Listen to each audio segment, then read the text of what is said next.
સહજાનંદ સ્વામી મહારાજની જય. આજનો સ્વાધ્યાય.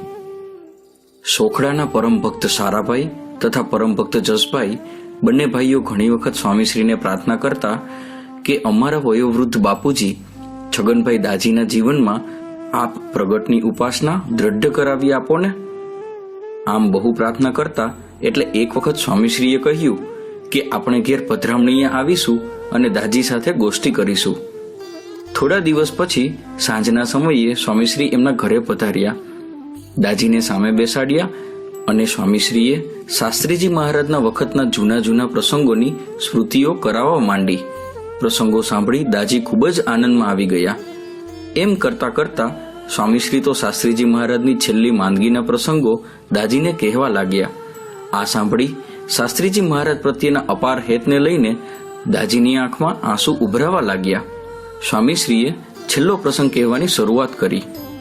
દાજી, તમે ત્રણ ભાઈઓ છેલ્લે અમદાવાદ શાસ્ત્રીજી મહારાજના દર્શન કરવા ગયા હતા.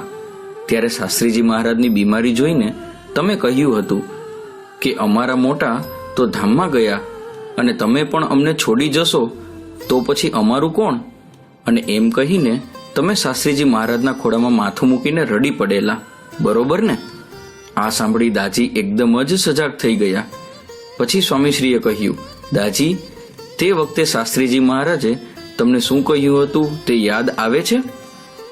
આ સાંભળી દાજી તો આશ્ચર્યમાં ગરકાવ થઈ ગયા. વર્ષો પહેલાનો પોતાનો અને શાસ્ત્રીજી મહારાજનો આ અંતિમ પ્રસંગ જે વિશે કોઈને ખબર જ ન હતી તે પ્રસંગનું હુબહુ વર્ણન સ્વામીશ્રીને કરતા જોઈ દાજી તો સાંભળી જ રહ્યા. છેલ્લે સ્વામીશ્રી પ્રસંગ પૂરો કરતા કહ્યું, દાજી, તે વખતે શાસ્ત્રીજી મહારાજે આશીર્વાદ આપીને કહેલું કે છગનભાઈ, હું ક્યાં જવાનો છું, હું તો સોખડા આવીને રહેવાનો છું, એમ કહ્યું હતું તે યાદ આવે છે? દાજી તો મુગ્ધ બની સ્વામીશ્રીના મુખારવિંદ સામું જોઈ જ રહ્યા. થોડી વાર પછી સ્વામીશ્રીએ દાજીને કહ્યું કે ત્યારબાદ શાસ્ત્રીજી મહારાજ તો સારંગપુરમાં અંતર્ધ્યાન થઈ ગયા ને વર્ષો વીતી ગયા એટલે તમે આ વાત ભૂલી ગયા. આ સાંભળતા જ દાજીનું હૈયું હાથ ન રહ્યું.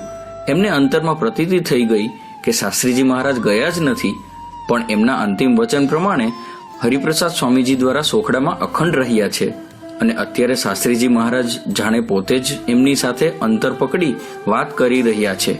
એટલે રડતા રડતા છેવટે દાજીએ સ્વામીશ્રીના બંને હાથ પકડીને ખોડામાં માથું મૂકી કહ્યું કે સ્વામીશ્રી, મને હવે બધું જ યાદ આવી ગયું ને સમજાઈ ગયું.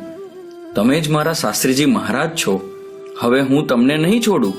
છતાં સ્વામીશ્રીએ તો સહજ ભાવે વિનમ્રતાથી કહ્યું કે દાજી, શાસ્ત્રીજી મહારાજ તે શાસ્ત્રીજી મહારાજ, આપણે તો એમના સેવક છીએ.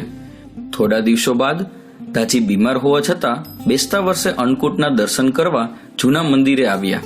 આરતી વખતે એમને એવું અલૌકિક દર્શન થયું કે સિંહાસનની પટની મૂર્તિમાં રહેલા શ્રીજી મહારાજ થાળ આરોગી રહ્યા છે ને સાથે સાથે સ્વામીશ્રી પણ થાળ જમી રહ્યા છે.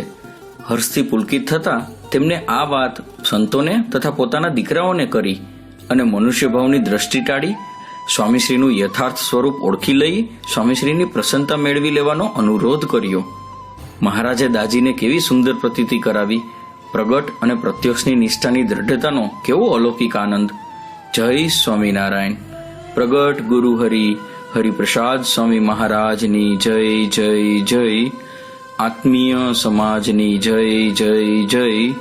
શ્રી ગુરુ હરિ સુવર્ણ દીક્ષા મહોત્સવની જય જય જય.